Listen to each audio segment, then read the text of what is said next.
Hey everyone, in this video I will be showing you how to download and install Microsoft PowerToys in Windows. So let's get started. First thing, just go to search and type store. We'll be having the Microsoft store. Open it, and here we'll be having the search.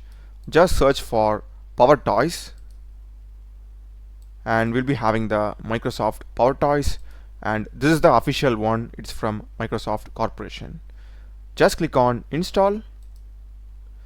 This will take some time to download and install, so just be patient. And as you can see, it is around 381 MB in size.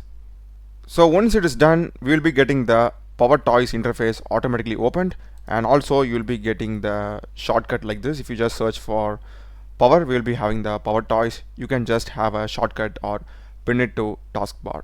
And here we are having so many features. You can just click each and get a description on what this particular tool does and how to use it also. So many things are available. You can just go through it and try using it.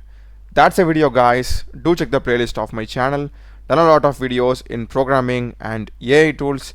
Subscribe me. Thanks for watching.